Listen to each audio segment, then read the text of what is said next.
Ustazah Halimah menjadi cahaya dan manfaat bagi kita semua. Alaidrus. Ya. Satu poinnya, yang akan terjadi pasti terjadi, yang sudah terjadi pasti terjadi, Bu. Udah nggak bisa diapa-apain lagi. Jadi takdirnya Allah itu mau kamu terima mau nggak terima, yang sudah terjadi nggak bisa diapa-apain lagi, Bu. Nggak bisa diapa-apain lagi. Itu adalah bagian dari jalan hidup yang harus kamu jalani. Karenanya damaikanlah hatimu, yang sudah terjadi biarlah terjadi. Itu poin pertama. Ibu-ibu harus ingat itu. Jadi Bu, nasinya tuh udah terlanjur jadi bubur. Mau gimana lagi? Tinggal tambahin cakwe sama ayam suwir, ya bukan? Udah terlanjur jadi bubur. Mau gimana lagi? Mau kamu bikin usaha jadi nasi lagi ya nggak bisa. Jelas? Usahamu untuk menyesali, kemudian kamu gak bisa damai dengan takdir tersebut, sambil kamu terus-terusan meratap diri, andai aja saya gak begini, gak bakalan begini, sesuatu yang sia-sia belaka. Jangan siksa dirimu dengan menyesali apa yang sudah terjadi, sebab yang sudah terjadi gak akan bisa kamu jadikan apa-apa. Ini kayak bencana yang sudah terjadi di Sumatera, Bu, udah terjadi. Tinggal gimana kita usahanya ke depan. Tuh hutan jangan ditebangin, betul?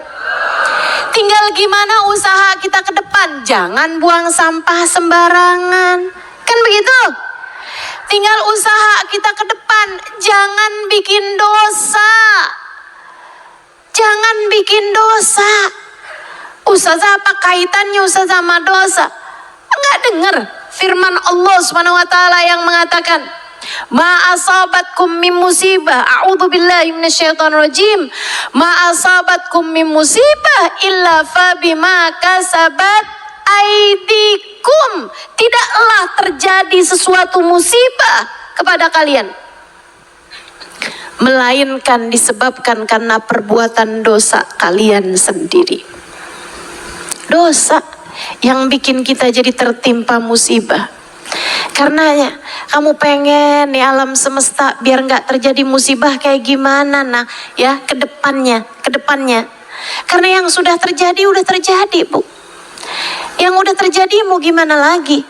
Udah nggak bisa tuh dibalikin lagi. Tanah yang asalnya longsor jadi nggak longsor lagi, kan nggak bisa. Kita nggak bisa mundurin waktu. Kita nggak bisa, Bu.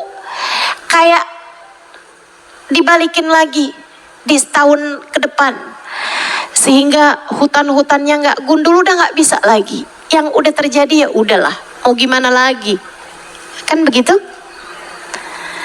Tapi kita usahain yang ke depan agar jangan sampai terjadi hal yang sama, sebab hanya keledai yang jatuh ke lubang 2 kali, Bu. Hanya siapa? Yang jatuh ke lubang 2 kali.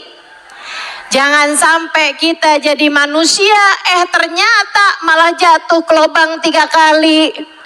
Jangan, keledai aja nggak jatuh di lubang 3 kali, Bu, 2 kali doang.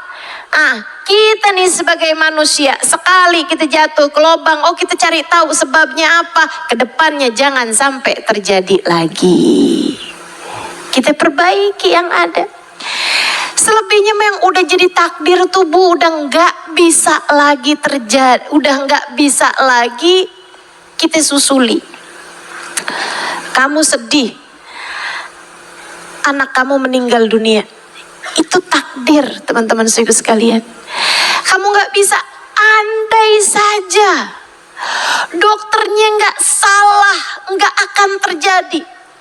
Andai saja saya lebih cepat dibawa ke rumah sakit, nggak akan terjadi.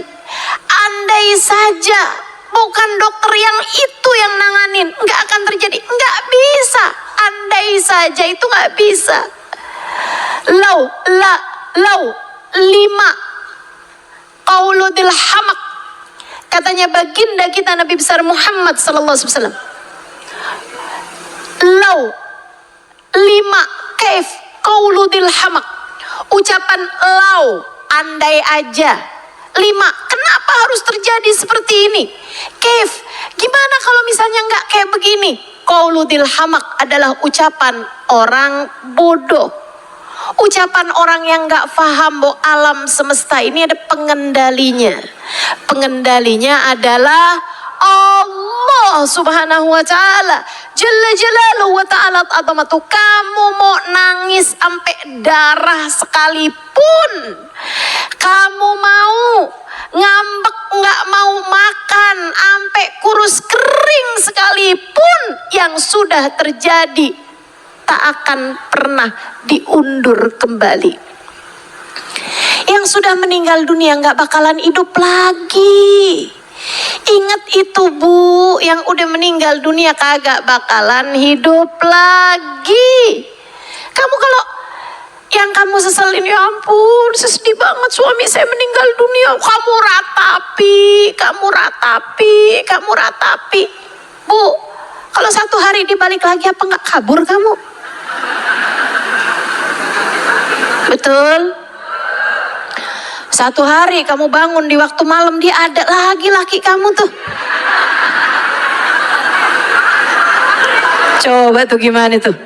Hah? Terus kamu tanyain, Mas, Bang, A, Beb, Yang, apa kamu biasa manggil? Kak, misalnya gitu ya. Kok kamu ada lagi? Bukannya kamu seminggu yang lalu meninggal? Dia bilang kayak begini nih, iya sih, saya kemarinan udah meninggal, tapi saya nggak betah di sono. Apa nggak takut kamu dibikinnya, Bu? Yang udah meninggal mau kayak gimana juga udah meninggal, Bu ya. Kamu nggak akan pernah bisa mengembalikan waktu. Maka yang sudah terjadi biarlah terjadi.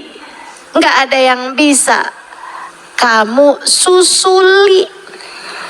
Katanya Sayyidina Al-Habib, Sayyidina Al-Fakhrul Wujud, Syekh Abu Bakar bin Salim alaihi ridwanallah. Ini ucapan indah banget nih. Indah banget. Harus kamu ingetin. Bu, gini nih. Kesalahan kita dalam hidup ini, karena kadang-kadang yang mestinya kita ingat kita lupa, yang mestinya kita lupa kita ingat.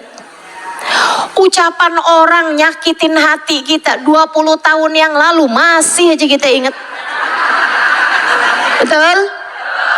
Ini penyakit kita nih, salah kita nih di sini nih Bu nih, terutama perempuan nih, salah kita di sini nih. Ibu-ibu saudaraku sekalian, perempuan mudah memaafkan tapi tidak mudah melupakan.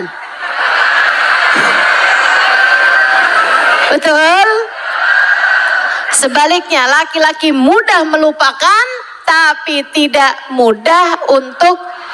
sulit untuk memaafkan. Laki-laki tuh gampang maafin tapi dia gampang lupa. Ya, perempuan nggak mudah memaafkan tapi mudah melupakan. Perempuan kan gitu kan, inilah guru sejarah perempuan tuh ya, nggak mudah gitu. Kamu kan dulu pernah begini, apa bajunya kita ingat pakai baju apa tuh orang? Ada yang begitu? Kamu perempuan beneran. Karenanya nih, ibu-ibu saya kasih tahu, ada ucapan-ucapan yang sebaiknya tidak kamu lupakan. Tapi ada banyak ucapan-ucapan yang sebaiknya kamu mudah untuk lupakan. Lupakan aja Bu, omongan orang gak enak lupakan. Tapi ucapan-ucapan yang bagus jangan gampang kamu lupakan. Salah satunya ucapan ini, bagus, jangan dilupakan. Apa itu? Ucapannya Sayyidina Al-Fakhrul Wujud, Syekh Abu Bakar ibn Salim. Beliau mengatakan, seringkali penyesalan atas apa yang terjadi, dan perencanaan atas apa yang akan terjadi, membuat kamu kehilangan keberkahan dari waktu kamu yang sekarang ini. Jangan sampai kamu menyesali masa lalu atau sibuk merencanakan masa depan, membuat kamu kehilangan berkah dari waktu kamu yang sekarang. Yang terjadi biarlah terjadi. Jangan habis-habisan kamu sesali. Kamu ratapi terus sampai bikin kamu kehilangan berkah dari masa kamu ke depan ini. Waktu yang sekarang nih habis kamu pakai buat menyesali masa lalu. Jangan. Kesian waktu kamu. Kamu gak punya waktu untuk berbuat buat akhirat kamu selain sekarang. Yang lalu udah terjadi. Yang lalu sudah terjadi. Jangan terus-terusan pikiranmu ke masa lalu, Bu. Jangan. Coba ya dulu gak begini. Coba ya dulu gak begitu. Aduh, saya sedih sekarang. Sampai kamu kehilangan senyum kamu di masa sekarang. Sampai kamu gak bisa berpikir untuk masa yang sekarang. Sampai kamu kehilangan semangat untuk menjalani kehidupan di masa yang sekarang. Karena kamu menyesali masa yang lalu. Tuh, jangan sampai hal tersebut terjadi. Ingat, yang sudah terjadi biarlah terjadi. Jelas? Kadang-kadang kita terlampau juga mikirin masa depan, sampai kita kehilangan berkah dari waktu kita yang sekarang. Ini banyak terjadi. Orang tua sibuk aja. Yang satu kerja, bapaknya kerja, istrinya juga kerja. Yang satu sibuk di kantor, sibuk di tempat kerjanya si suami. Ibunya juga sibuk mulu di HP. Jualan Shopee.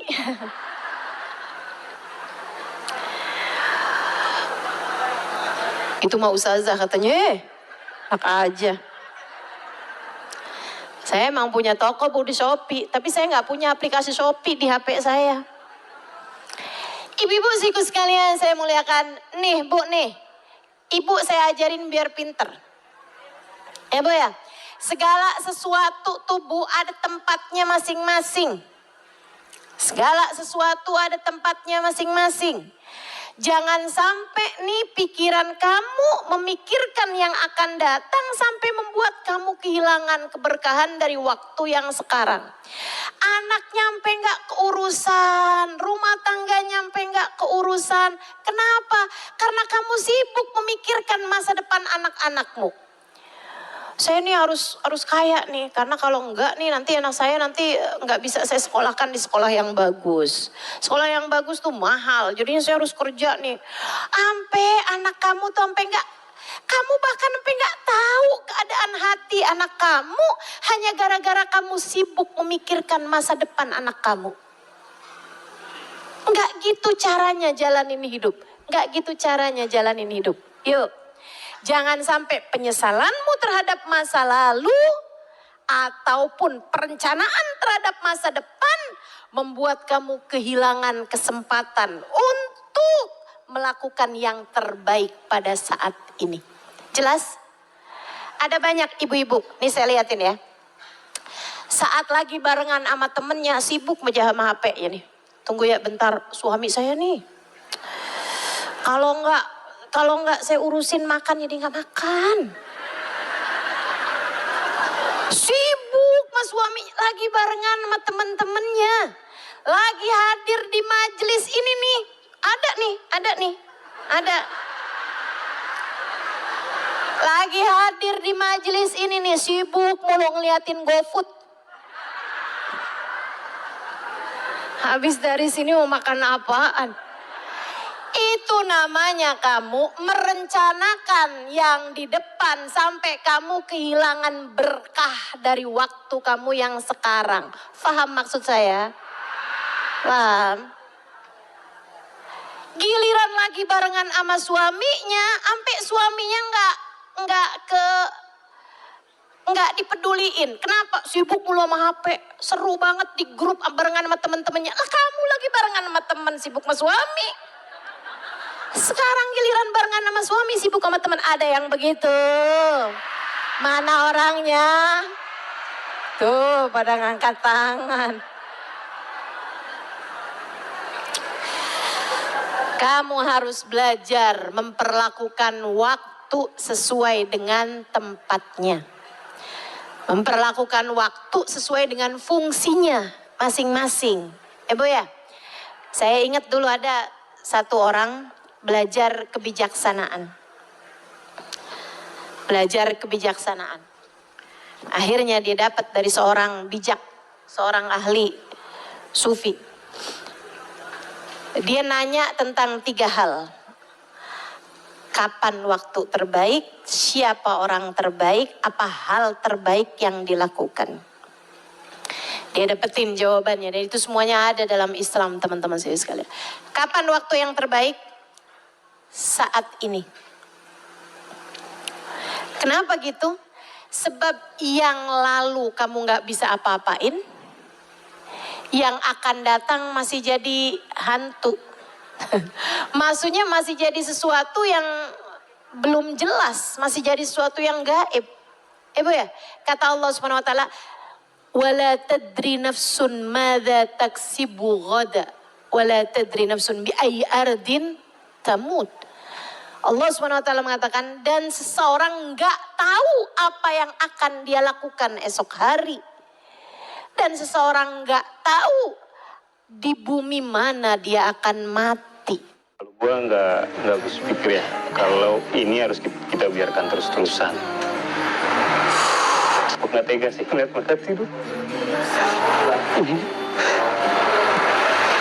Hanya Al-Quran yang menjaga Al-Quran tetap hidup, yang menjaga Allah tidak melaknat dunia ini mereka.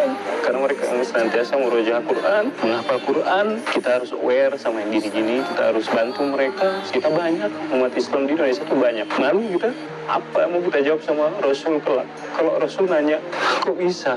Para ahlul Quran, para penghafal Quran kita biarkan tidur di atas lantai, nggak berkarpet, nggak mungkin, mustahil kita masuk surga bersama Rasulullah kalau kayak gini kita cuek. Om sama teman-teman nganterin ada ayam, ada susu buat Herman, Adit, Acep dan kawan-kawan ya. Mohon doa buat ayah bunda di luar sana, itu bukan duit Om cuma nganterin doang. Ada orang baik di luar sana yang perhatian sama Herman dan kawan-kawan di sini. Mohon doakan mereka ya. Padahal rela tak semudah kata.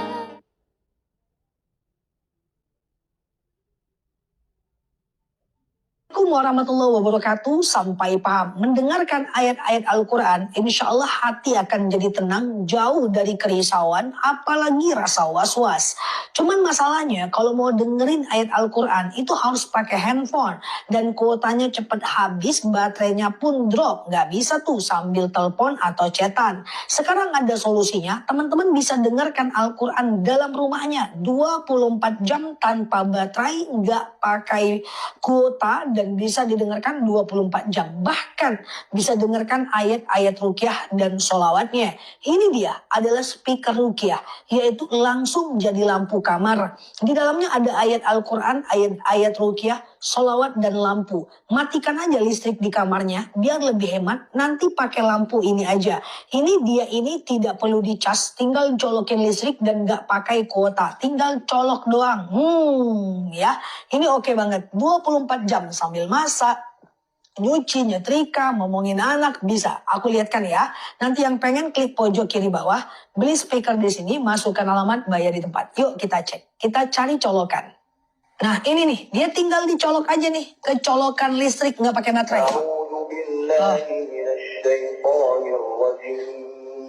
Nah ini lampu.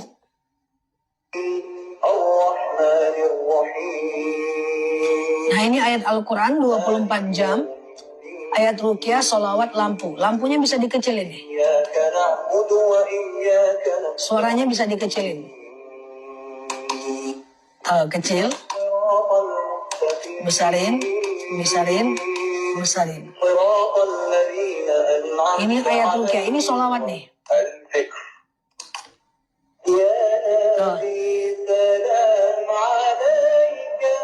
Ya. Mau matiin ini aja.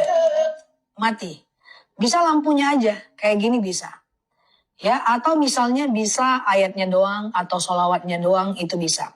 Ini nenangin banget, bisa 24 jam ya.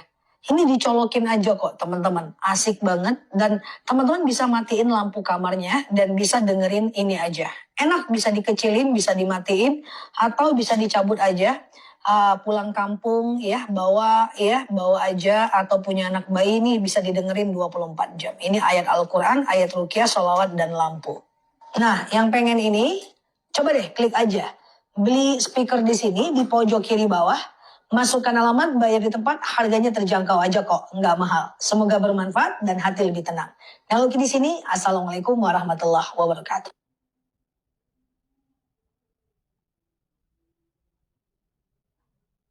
Kita nggak tahu, Bu. Ibu kok tanya sama saya, Ustazah matinya bakalan di mana? Mana saya tahu. Ustazah nanti bakal dikuburin di mana? Mana saya tahu, Bu.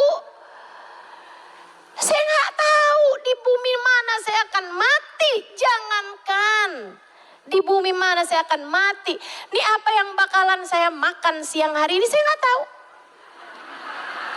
Betul? Betul? Nggak tahu saya ibu-ibu sekalian. Kita boleh merencanakan sesuatu, tapi kan yang sesungguhnya terjadi kita nggak akan pernah tahu. Kita nggak tahu. Jangan sampai nih Bu nih, waktu kita yang sekarang hilang, habis.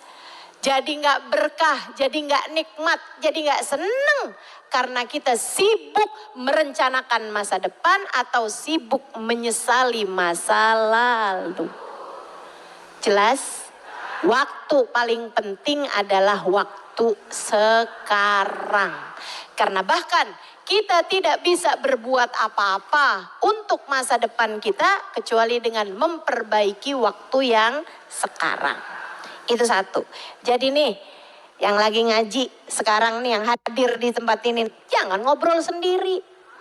Dengerin saya, dengerin saya. Jadi teman-teman sekalian, tuh waktu paling penting adalah saat sekarang. Siapa yang paling penting? Yang nomor 2 nih. Siapa manusia paling penting? Suami ustazah, anak ustazah, guru ustazah, orang tua ustazah. Oh, manusia paling penting Nabi Muhammad ustazah. Benar, semuanya benar. Teman-teman sekalian, tapi kalau ditanya yang paling penting, siapa yang paling penting? Jawabannya adalah yang sedang kamu hadapi. Yang sedang kamu hadapi. Ini kayak sekarang nih, siapa yang paling penting buat kamu saat ini adalah saya. Karena kamu sedang hadapan sama saya. Jelas? Sebagaimana saya kalau ditanya nih saat ini nih, siapa yang paling penting buat saya adalah kamu. Jangan kegeeran. Ya tapi bolehlah GR. Bagi saya saat ini yang paling penting adalah dirimu. Salah kalau saat ini saya malah, bentar ya Bu, saya mau telepon suami saya. Salah saya. Sebentar ya Bu ya, saya mau telepon sama ayah saya, guru saya, siapapun aja. Enggak ada yang saat ini lebih penting untuk saya dibandingkan dengan dirimu. Karena saya sedang berhadapan denganmu. Jadi ibu-ibu, kalau habis kelar nih sama saya nih, ibu pulang ke rumah. Ibu lagi dengerin nih kajian yang tadi nih bagus nih, saya mau dengerin ulang ah. Lagi tengah-tengah ibu dengerin saya, tiba-tiba suami ibu datang. Bu, ibu nggak bisa kemudian diem ya bang, diem, bentar, saya lagi ada ustazah, bentar. Nggak bisa. Kenapa gitu? Sebab saat itu kamu sedang berhadapan dengan suamimu. Saat itu suamimu adalah menjadi yang paling penting bagimu. Kamu lagi hadapan sama siapapun, orang itu adalah yang paling penting. yang paling penting. Apalagi ditambah dengan fakta, Bu, kamu gak pernah tahu kapan pertemuan terakhirmu dengan seseorang. Kamu gak pernah tahu kapan waktunya itu menjadi pertemuan terakhir antaramu dengan seseorang. Terkadang seseorang yang kita kira masih akan lama umurnya, tahu-tahu datang ajalnya. Kita nggak pernah tahu. Makanya Bu, memang bertemu dengan siapapun maka berikanlah waktu padanya. Ketika kamu bersama dengan seseorang, kasih waktu kamu untuk orang tersebut. Dia adalah yang paling penting bagimu. Lagi ngobrol sama tetangga, ya ngobrol gitu kan. Habis selesai ya udah. Begitu saat kamu sedang bersama dengan siapapun. Bu, saat kamu sedang sholat, kamu sedang berhadapan dengan, maka lupakanlah segala urusan yang lain. Fokuskan hatimu dengan saat kamu lagi baca sholawat, saat kamu sedang baca maulid kayak tadi. Artinya kamu sedang berurusan dengan Nabi besar Muhammad. Maka saat itu adalah saatmu paling penting, Nabimu Muhammad SAW. Maka lupakan yang lain-lain, fokuslah kepada Nabi Muhammad. Yang ketiga, apa hal paling penting yang harus dilakukan adalah memberi perhatian. Kemudian Rasulullah mengganti tanya, apa yang paling afdal ya Rasulullah? Alirkan air, alirkan air. Maka kemudian itu termasuk di antara bentuk yang utama. Kayak cari air. Pondok-pondok pesantren yang baru bangun tuh loh Bu, cari itu tempat-tempat penggalian airnya. Sini pondok baru bangun ya Ustadz, iya. Gimana masalah sumurnya? Belum dapat Bu, mahal berapa? 60 juta, sudah buat saya aja atas nama ibu saya.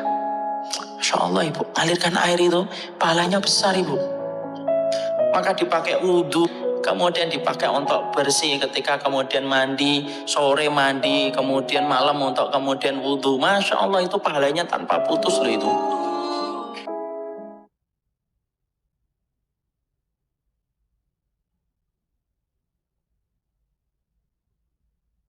Gak repot potong-potong rimpang lagi sejak tahu teh rimpang ini. Ini teh rimpang sereh kunyit jahe resep Dr. Zaidul Akbar ya. Teh rimpang praktis tinggal seduh. Isinya banyak, satu pouch ini 30 piece. Jadi bisa buat 2 mingguan lebih. Harganya juga murah ya. Coba kamu cek di keranjang kuning pojok kiri video ini, kamu dapat di harga berapa. Teh rimpang ini cocok sih buat yang sukanya mual, suka kembung, sukanya nyeri sendi, otot suka pegel-pegel, atau tidur kurang enak ya. Atau bisa sih buat cuaca dingin biar jadi hangat kan. Jadi jangan lupa di check out ya di keranjang. Aku kasih promo hari ini sama aku kasih potongan ongkir. Coba kamu komen mau promonya apa enggak. Terima kasih.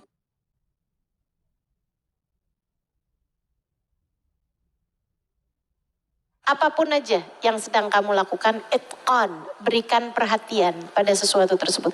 Kalau kamu lagi sholat, beri perhatian pada sholatmu, kerjakan dengan sebaik-baiknya.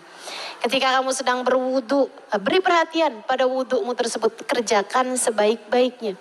Ketika kamu sedang makan, beri perhatian pada makanmu itu, kerjakan sebaik-baiknya. Jangan makan buru-buru, akhirnya kesedak. Ya Bu ya? Jangan makan yang panas-panas, yang panas-panas banget, nanti akhirnya kamu sariawan, kan begitu? Nah ya, semua itu kasih perhatian pada apapun yang kamu lakukan. Ini kayak saya lagi ngajar, yang fokus ngajarnya. Kalau saya sambilan ngajar, sambil mikirin yang lain. Akhirnya kan saya ngelambir, ngomong kemana-mana gak jelas. Yang dengerin kan jadi gak enak. Nah ibu-ibu yang dengerin saya juga beri perhatian. Jangan ngobrol sendiri. Kipasan boleh gak Ustazah? Lah jawab. Ibu-ibu sekalian, jangan berkegiatan yang lain-lainnya. Nah itu akan membuat kamu kehilangan berkah dari apa yang sedang kamu lakukan tersebut. Saya ingat ada abang saya dulu ngaji sama seorang ulama yang juga wali. Ini enaknya ya kalau ngajar sama ulama, belajar sama ulama yang juga wali. Namanya Habib Hasan bin Abdullah bin Umar Asy-Syatiri. Ulama terkemuka Bu pada zamannya. Bahkan guru saya Sayyidil Habib Umar bin Hafid ngaji sama beliau. Masa hidupnya udah wafat ya Bu ya. Sekitar 20-an tahun lalu wafat beliau. Bu Habib Hasan lagi ngaji nih. Tiba-tiba beliau ambil siwak dilempar. Bu ngajinya itu masjidnya lebih besar dari ini, Masjid Jami' Tarim. Abang saya ikut ngaji di situ. Tiap hari Jumat siang atau sore gitu. Sore kayaknya itu ya. Itu beliau ada majelisnya yang dihadiri sama ribuan orang. Ibu saya sekalian, masjid besar sekali. Hampir semua orang Tarim hadir di masjid tersebut. Abang saya cerita, dia bilang Habib Hasan tadi tengah-tengahan ngajar, beliau lemparin siwak, nggak tahu tuh berapa puluh meter jauhnya siwak tersebut. Terus kemudian bilang, Fulan bin Fulan al-Fulani, kamu ngapain pegang tasbih di majelis saya? La anta minad dzakirin wa la anta minal jalisin. La anta minad dzakirin wa la anta minal jalisin. Kata beliau, kamu ngapain pegang tasbih berzikir di majelis saya? Itu Bu, padahal ini saya nih ya Bu ya. Ama yang ada di belakang-belakang soft saya itu, saya nggak tahu loh kalau Ibu pegang tasbih. Jangankan yang di belakang, di tengah-tengah nih kalau Ibu pegang tasbih, saya nggak tahu. Tapi beliau tuh bisa pas banget dan bisa sebut namanya, dan itu pas banget namanya. Orang langsung kaget gitu kan. Nah ini para wali-walinya Allah SWT emang luar biasa. Katanya beliau, kamu jangan berzikir pegang tasbih di majelis saya. Kamu kalau gitu caranya enggak termasuk di antara orang yang zikir. Karena kamu sedang duduk di majelis. Dan kamu juga enggak tertulis sebagai orang yang hadir di majelis. Karena kamu sibuk sendiri. Segitunya yang sibuknya berzikir, segitunya yang sibuknya pegang tasbih. Gimana dengan yang sibuknya scroll Shopee? Beri perhatian pada apapun yang sedang kamu lakukan. Konsentrasi penuh pada apapun yang sedang kamu lakukan. Biar ngerjain apa-apaannya tuh bagus. Jelas? Jadi Ibu-Ibu sekalian, kembali kepada kajian kita, berdamai dengan takdir. Satu poinnya, yang sudah berlalu, biarlah berlalu. Yang sudah terjadi, biarlah terjadi. Kamu gak bisa buat apa-apa. Untuk bisa kembali ke masa lalu, andai aja saya andai, gak ada andai. Udah, jalanin yang sekarang. Perbaiki yang sekarang, benerin yang sekarang. Daripada kamu meratapi yang sudah berlalu, membuat kamu kehilangan berkah dari apa yang sedang kamu jalani saat itu. Ustazah, tapi hati ini kan, kalau misalnya kita kemalangan Ustazah, kayak ada orang yang kita sayangi meninggal dunia gitu Ustazah, berikan waktu untuk berduka. Nggak apa-apa, bukan berarti kemudian kita sangkal kesedihan kita. Nggak gitu. Gitu ya. Kalau waktumu memang berduka, ya nggak apa-apa berduka gitu. Ada nih, bapak kamu meninggal, ibu kamu meninggal, suami kamu meninggal, saudara kamu meninggal. Gitu kan. Adik kamu meninggal, abang kamu meninggal, ponakan meninggal, atau siapa meninggal, siapa.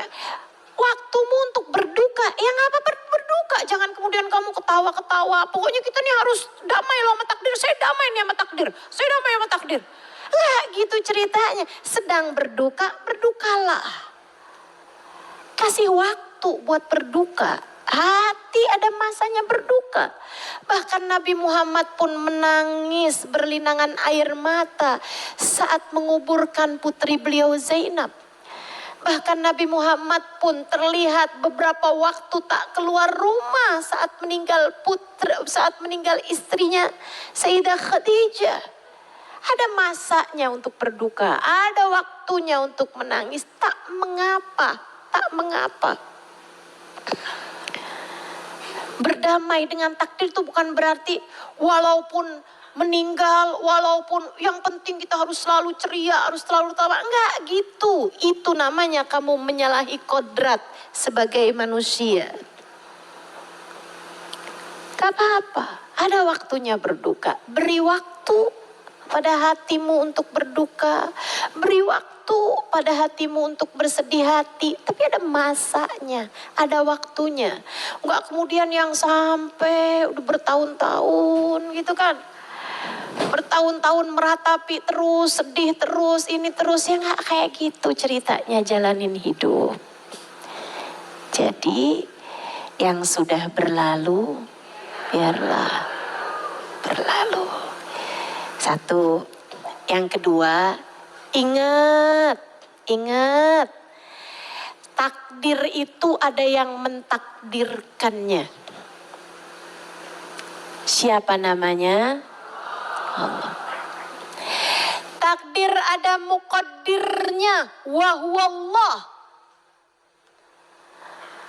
Wallahu ala kulli syai'in qadir. Allah subhanahu wa ta'ala maha mentakdirkan segala sesuatu. Maha berkehendak atas segala sesuatu. Itu adalah kehendak Allah subhanahu wa ta'ala. Kalau kamu menyesali takdir tuh kayak gak terima sama muqaddirnya. Kok Allah begitu ya? Kenapa harus saya ya Allah? Ntar kalau dijawab sama Allah emang kenapa? Bisa apa kamu? Allah subhanahu wa ta'ala maha berkehendak. Dan di bawah takdirnya Allah, kita hanyalah hamba. Tak bisa berbuat apapun.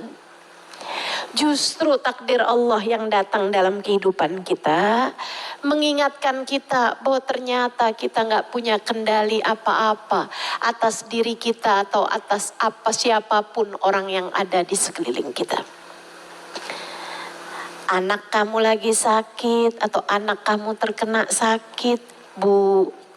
Allah lagi ngingetin kamu bahwa kendali dirimu, kendali anakmu tidak berada dalam dirimu. Yang pegang remote-nya Allah. Yang pegang kendalinya Allah. Kendalinya Allah. Mau kamu setengah mati ngomong sama TV, SCTP. Misalnya, saya mau nonton SCTP. Kalau remote-nya dipegang sama suami kamu, gak bisa muter SCTP juga, Bu. Tetap aja bola. Dia lagi mau nonton bola. Ya kan begitu. Nah hidup ini ibu-ibu yang pegang remote kontrolnya Allah. Yang pegang remote kontrolnya adalah Allah subhanahu wa ta'ala. Mau kamu kayak gimana pun pengennya, kalau gak berkaitan sama takdirnya Allah subhanahu wa ta'ala gak bisa juga. Gak bisa juga. Makanya kalau umat Islam tuh gak berbicara tentang goal. Goal kamu di tahun 2026 apaan? Kamu gak bicara tentang goals kamu tuh apa? Gak ada ibu-ibu saudaraku sekalian. Umat Islam gak berbicara tentang itu. Umat Islam berbicara tentang niat baik. Umat Islam tidak berbicara tentang perencanaan masa depan. Umat Islam berbicara tentang niat-niat baik. Saudaraku sekalian, karena umat Islam faham pengendali segala sesuatu hanya satu, namanya Allah subhanahu wa ta'ala. Nih ya, adik-adik nih.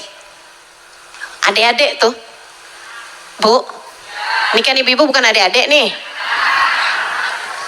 Tuh kalau bicara tentang tahun depan, dia akan berbicara tentang saya akan nikah umur sekian. Saya akan lulus tahun sekian. Saya nanti akan bekerja di ini. Saya akan begini, saya akan begitu. Dan ketika itu terjadi, banyak nih anak-anak sekarang ini yang pada jadi stres, depresi. Kesian saya ngelihatnya, anxiety. Penyakit-penyakit anak zaman sekarang nih. Ibu ya, ibu-ibu nggak relate nih kayaknya nih. Kalau saya bicara kayak begini, ibu-ibu kagak ngerti apaan sih tuh Ustazah. Mau ngapaan tuh? Penyakitnya anak zaman sekarang, Bu. Kenapa kayak begitu?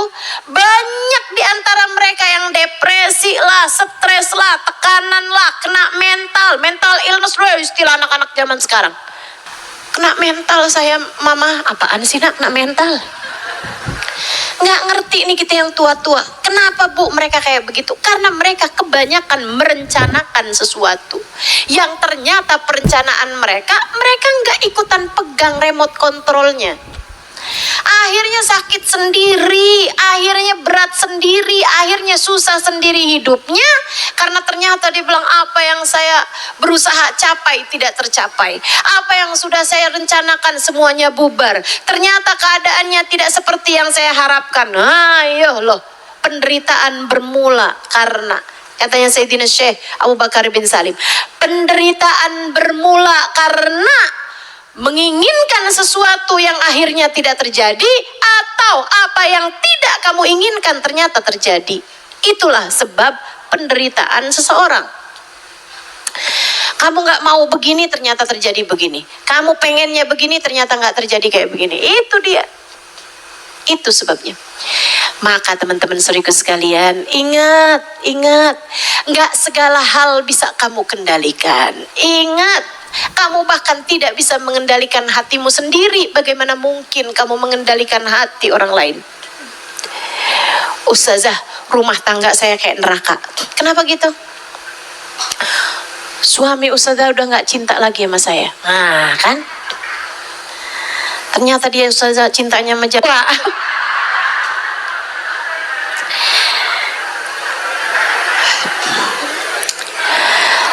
Kamu cemburu karena hati suamimu tidak lagi tertuju padamu.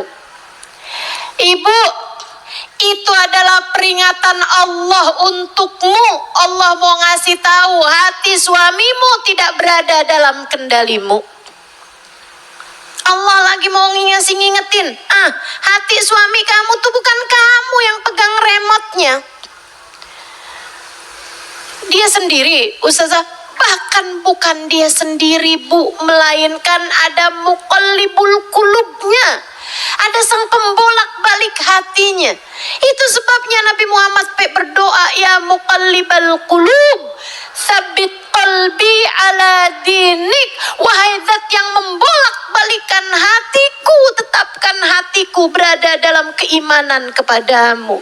Jika bahkan hati kita sendiri ada yang ngebolak balikinnya, bukan diri kita sendiri, bagaimana pula dengan hati suamimu? Kamu gak bisa membolak balikan hati suamimu. Gak bisa. Jangan berusaha mengendalikan sesuatu yang remote kontrolnya berada tidak di tanganmu. Akan menderita hidupmu, capek nantinya. Kamu capek kalau berusaha untuk mengendalikan sesuatu yang kendalinya tidak berada di dalam dirimu. Jadi gimana Ustazah? Nah itu dia. Ingat-ingatlah, pengendali hidup ini ada pada Allah. Allah, Bu, Allah. Makanya jangan jauh-jauh dari Allah. Kalau kamu hidupnya dekat sama Allah, kamu ingat apa-apaan Allah, Allah jauh lebih tenang hidupmu. Jauh lebih damai hatimu. Ibu-ibu saudaraku sekalian, saya ingat ada teman saya. Ada teman saya, Bu. Malamnya ditelepon sama anaknya. Anaknya lagi mondok, ibu-ibu saya sekalian. Anak laki-laki harapan dia, andalan dia. Yang bawah-bawahnya perempuan-perempuan. Jadi yang ini nih anak andalan dia banget. Dari sejak kecil dia sepenuh perhatian sama anaknya yang satu ini. Karena akan jadi penerus pondok pesantrennya dan seterusnya. Punya banyak harapan-harapan kepada anak laki-laki ini. Bu, usianya sekitar 20-an tahun si anak, 19-20-an tahun. Anaknya ini. Malamnya telepon sama ibunya. Sampai ibunya nanya, kamu udah kepentingan apa nak? Telepon, nggak ada mah, kangen aja. Kamu sakit? Enggak. Mama gimana? Udah nih Bu, enak ngomong, bicara. Enak bener. Udah tuh. Besok paginya dapat kabar ibu-ibu. Siang hari. Anaknya lagi jalan naik motor, ditabrak sama kontainer Bu. Meninggal di tempat. Saudara-saudaranya khawatir. Dia ini gak kuat hati, takut stres atau apa. Saya disuruh telepon. Saya telepon.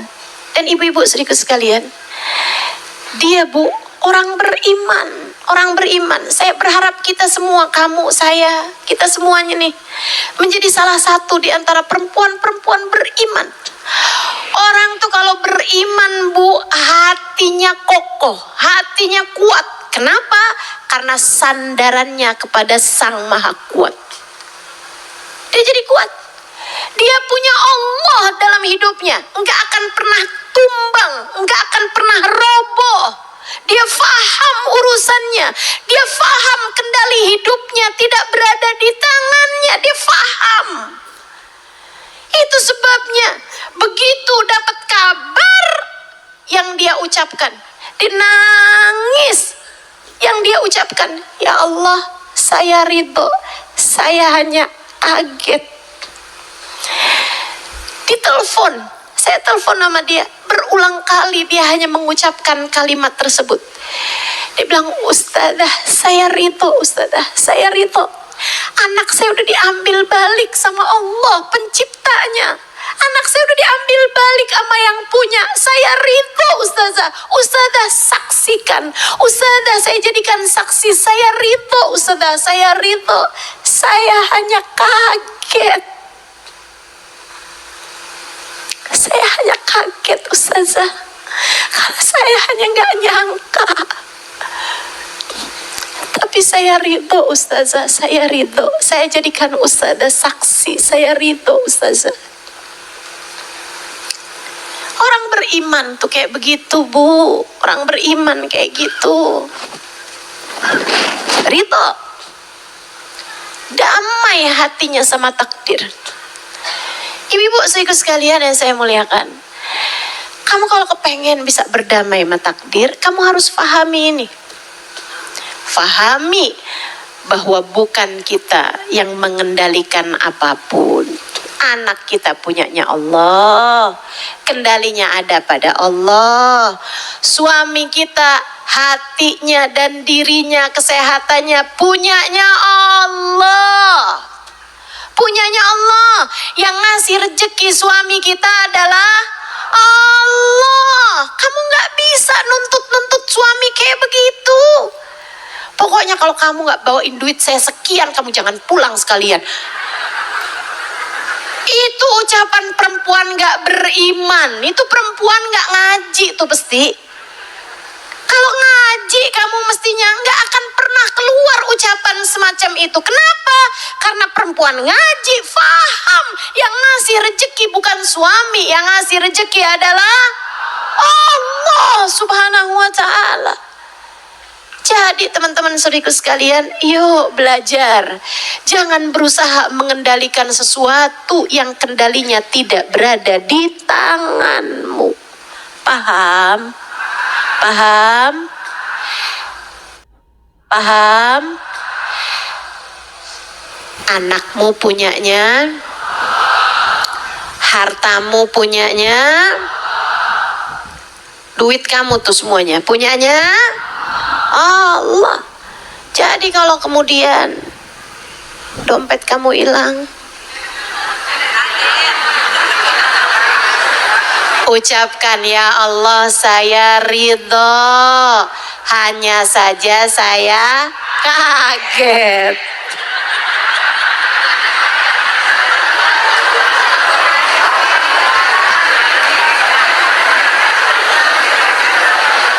Gitu kan, jauh lebih gampang Bu. Tenang hidup kamu kalau kayak begitu.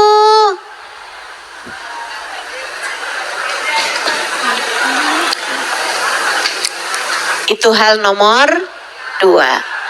Nomor 3. Nih, biar kita ngajinya inget poin-poinnya. Tadi yang nomor 1 apa tadi? Udah lupa lagi. Yang lalu biarlah berlalu.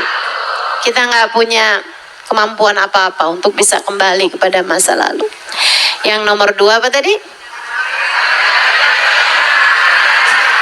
Pengendalinya adalah Allah. Takdir Allah, yang punya Allah juga. Udah nggak usah diapa-apain ibu-ibu sekalian. Jangan berusaha mengendalikan sesuatu yang kamu tidak punya kontrol apa-apa terhadapnya. Termasuk badan kamu nih Bu nih. Termasuk badan kamu. Kita mau punya badan pengennya sehat terus ya Bu ya. Tapi kan dah kita liatin, hidup itu semua orang ada sakitnya masing-masing. Ada takdir sakitnya masing-masing, betul? Ada takdir ujiannya masing-masing. Ada jatah sakitnya masing-masing, Bu. Ini kayak saya. Nah, saya cerita saya aja. Saya kan nggak tahu sakit ibu-ibu apa-apa. Ya, saya cerita saya. Setahun yang lalu, Bu, saya sama Allah dikasih sakit berat. Sampai saya bahkan kesulitan buat menggerakkan badan saya. Di atas tempat tidur, ini bantalan tulang belakang saya, ini bantalannya nomor 5 tuh Bu. Lumbar nomor 5 pecah. Jadi pecahannya itu ngegelibet ke saraf. Akhirnya ya semua sakit kayaknya ya. Karena semua sumber sakit itu kan saraf ya. Jadilah saya merasakan berbagai macam, Allah kayaknya ya sedang lihat aja lah gitu. Kalau saya inget-ingetin, Allah lagi kenalan, memperkenalkan kepada diri saya berbagai macam jenis rasa sakit. Luar biasa. Saya jadi banyak tahu ternyata Allah punya perbendaharaan sakit, stok sakit tubuh macem-macem. Banyak yang bahkan saya nggak tahu namanya. Kita tuh kan tahu sakit tuh kan nyeri, ngilu,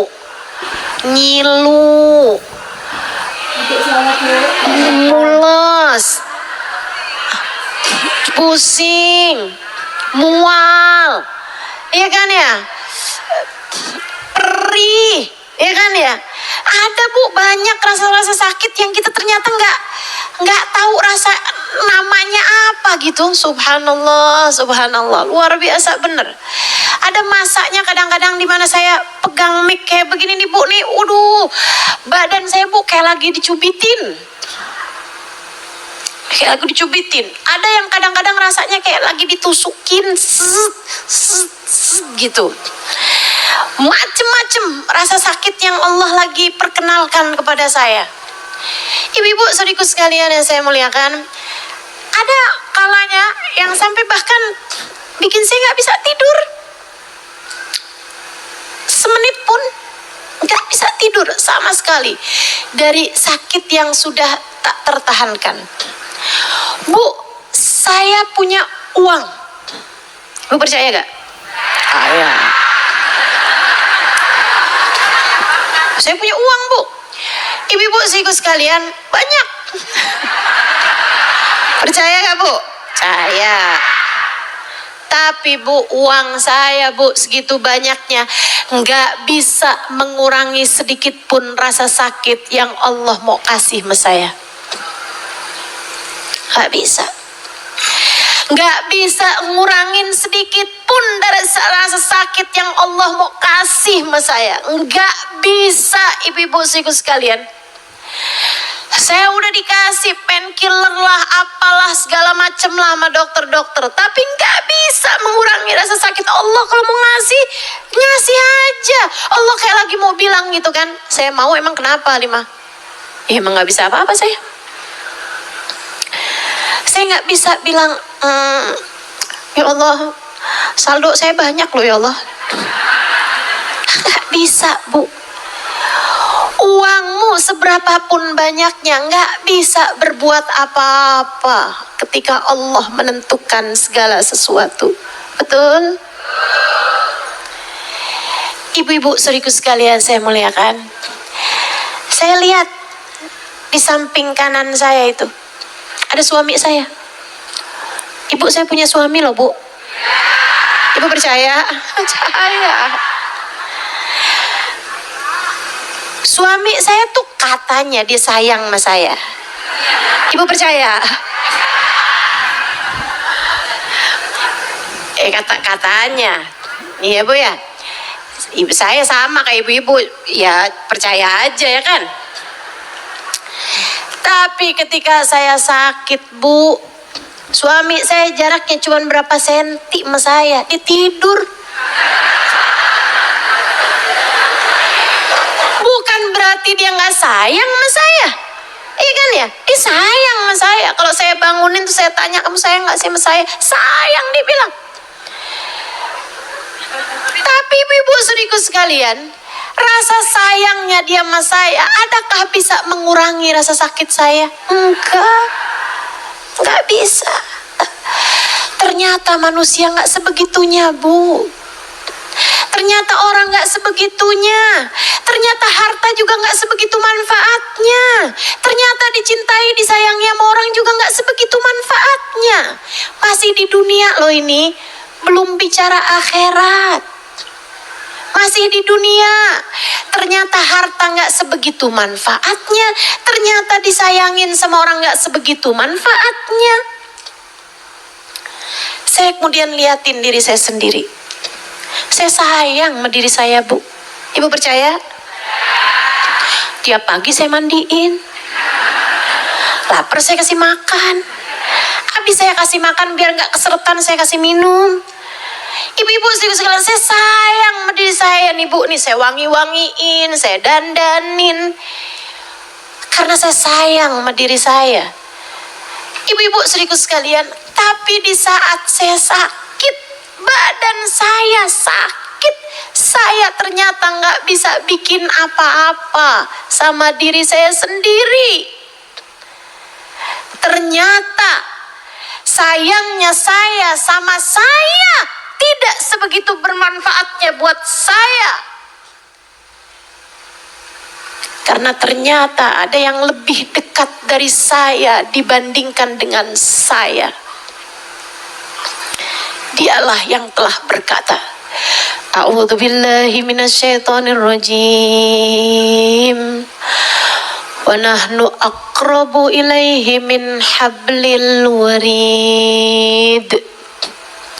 Dan aku lebih dekat dengan seorang hamba. Aku lebih dekat dengan hamba-Ku, kata Allah, daripada dia dengan detak nadinya sendiri. Allah seperti hendak mengingatkan saya di saat itu. Halimah, sedekat apapun kamu sama diri kamu, aku lebih dekat lagi denganmu. Aku lebih dekat darimu daripada kamu dengan detak nadimu sendiri. Aku lebih dekat denganmu daripada kamu dengan hembusan nafasmu sendiri. Aku lebih dekat denganmu daripada kamu dengan aliran darahmu sendiri. Aku lebih dekat denganmu daripada apapun, daripada siapapun.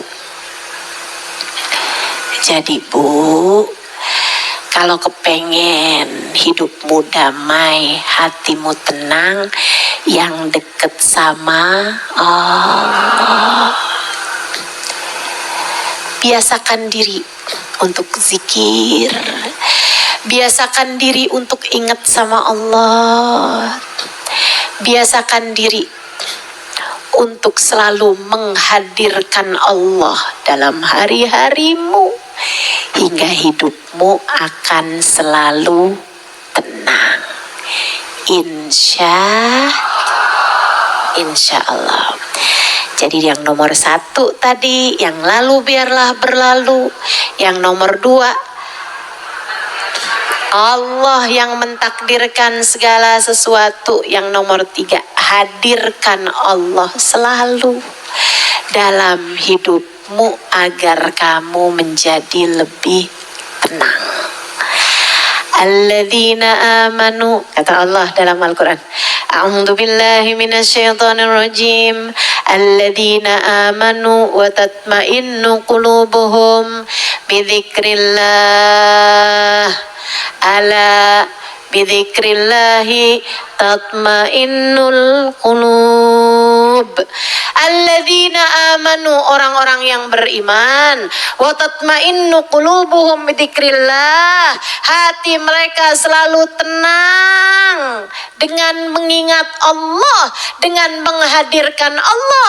Ala bidzikrillahi tatmainnul qulub, ketahuilah hanya dengan mengingat Allah hatimu akan damai. Hanya dengan mengingat Allah hatimu akan tenang. Kalau pengen hidup tenang terus-terusan, maka hadirkan Allah senantiasa. Ingat Allah, ingat Allah. Dilatih. Bangun tidur, ingat Allah. Kamu bilang alhamdulillahilladzi ahyana ba'dama amatana wa ilaihin nusyur. Ya Allah makasih udah dibangunin, ya Allah makasih. Padahal sebelumnya saling nggak sadar apa-apa saya. Ya Allah makasih. Ya Allah ada hari baru yang kau minta saya untuk menjalaninya. Ya Allah tolong bimbing sepanjang hari. Kepengen seneng kamu seneng lagi, kepengen mikir apa kamu mikir apa lagi, pengen mikir kotor kamu mikir kotor lagi, pengen mikir waduh bu udah kepanjangan hidupmu. Pengen makan apa kamu makan, pengen pakai apa kamu pakai. Udah kepanjangan hidupmu melakukan sesuatu yang kamu inginkan. Cobalah minta bimbingan biar gak kebanyakan salahmu dalam kehidupan. Faham? Jelas sampai sini? Karena kesalahan kehidupan kita nih sebagai seorang hamba, ketika kita seringkali memutuskan sesuatu hanya berdasarkan dari hawa nafsu. Kalau saja kita meminta Allah membimbing kita, membimbing anggota tubuh kita, membimbing pikiran kita, membimbing hati kita, niscaya tak akan banyak salah kita dalam kehidupan. Yuk, hadirkan Allah. Latih diri buat banyak zikir, latih diri buat ingat Allah terus saja.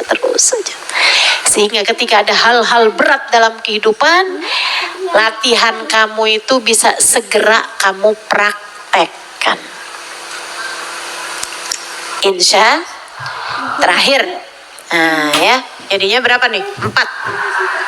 Ya Bu ya, yang terakhir, teman-teman saudariku sekalian yang saya muliakan, kalau kamu pengen jadi orang yang bisa berdamai dengan takdir, pertama ingat yang lalu sudahlah berlalu.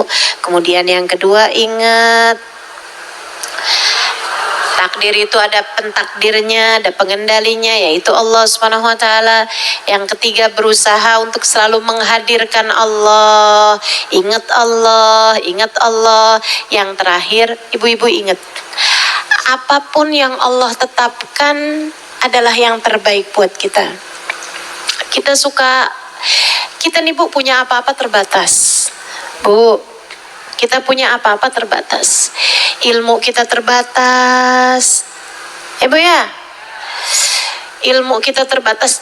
Cara mikir kita nih, akal kita nih Bu terbatas. Bener kerdil banget kita. Nggak ngerti. Jadinya kita kadang suka gampang gegabah, gampang panik. Karena kita itu mengandalkan emosi, mengandalkan akal pikiran kita gitu. Ini yang bikin hidup kita jadi gak tenang. Kita mesti terus ngingetin diri kita, tungguin. Ini emang sakit, tapi apapun yang terjadi itu yang terbaik. Ini memang kita nih sekarang sedang berada dalam hidup yang sulit. Sekarang ini ada hari sulit kita jalanin. Ketika sedang berada dalam kesulitan, ketika sedang berada dalam keadaan-keadaan berat, kita mesti pinter-pinter ngingetin diri. Oke, baiklah hari ini hari sulit, tapi tenang. Ini memang sulit, tapi sesulit apapun, seringkali ini adalah hal terbaik yang Allah berikan dalam kehidupan kita. Lagi miskin, nggak apa-apa. Ini memang hari sulit, tapi tenang. Kesulitan ini adalah hal terbaik yang Allah sedang berikan pada kita. Mungkin Allah lagi membersihkan harta kita. Mungkin Allah sedang mengampuni dosa kita. Mungkin Allah sedang menaikkan derajat kita. Ini adalah yang terbaik yang Allah berikan dalam kehidupan kita. Bu, kayak saat ini negara kita sedang tidak baik-baik aja. Terutamanya di Sumatera. Ya Bu ya, pedih hati kita, sedih hati kita melihatnya. Tapi Ibu sekalian, bagaimanapun sebagai sebuah bangsa, ini adalah hal terbaik yang Allah berikan pada kita. Mungkin ini adalah cara Allah memberikan pelajaran kepada para pejabat-pejabat yang korupsi. Betul? Mungkin inilah cara kita sebagai bangsa untuk Allah Subhanahu wa taala mengingatkan kita bahwa ada alam yang harusnya kita jaga. Mungkin ini juga cara Allah mengingatkan kita juga secara personal untuk kita meninggalkan dosa-dosa, sebab bagaimanapun ketika ujian datang, ketika bencana datang, ini adalah disebabkan karena perbuatan dosa yang selama ini kita lakukan. Maka apapun yang terjadi dalam kehidupan kita, tenanglah. Tenanglah, tunggulah. Bisa jadi ini adalah hal indah sebenarnya. Tungguin. Ini adalah hal terbaik. Sama Bu, kayak orang sakit. Bu. Anak Ibu lagi sakit, dia minta es krim. Ibu kasih apa enggak? Anak Ibu lagi flu, meler-meler, panas, sakit. Lagi sariawan, banyak-banyak nih Bu ya, lagi radang tenggorokannya, tapi dia nangis aja minta es krim. Ibu kasih apa nggak kasih? Ibu ketika nggak ngasih es krim karena Ibu sayang atau justru karena Ibu nggak sayang sama dia? Anak Ibu bisa kesel banget, ya ampun, mama jahat banget sih mama kejam, mama adalah mama paling kejam sedunia. Saya minta es krim doang nggak dikasih, Bu. Dia minta es krim tapi Ibu gak kasih. Selebihnya Ibu malah kasih sama dia, cekokin sama dia obat paling pahit. Anak Ibu merontak-rontak, mama kejam. Enggak gitu sebenarnya, justru karena kamu sayang sama dia. Kamu tahu kebutuhan anakmu bukan es krim, kebutuhan anakmu adalah pil pahit, obat pahit. Ibu-ibu saudaraku sekalian, kamu memberikannya karena rasa sayang. Maka demikian halnya dalam kehidupan Bu. Terkadang Allah mematahkan hati kita dari seseorang justru karena Allah sayang sama kita. Terkadang hati kita dikecewakan justru karena Allah sayang sama kita.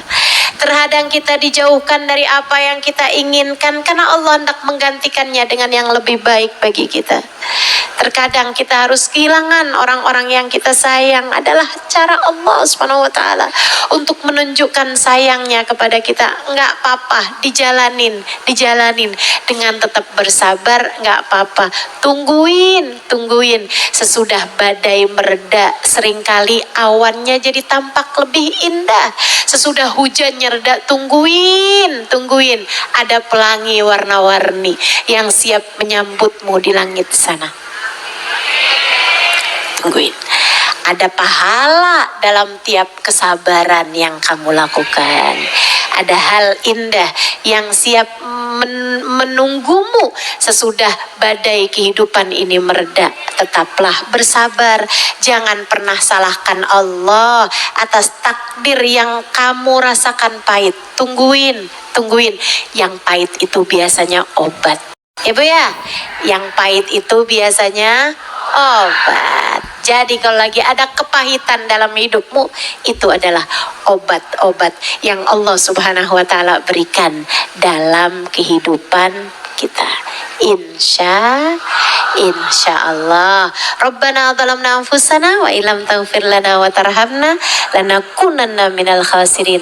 Rabbana atina fid dunya hasanah wa fil akhirati hasanah wa qina adzabannar.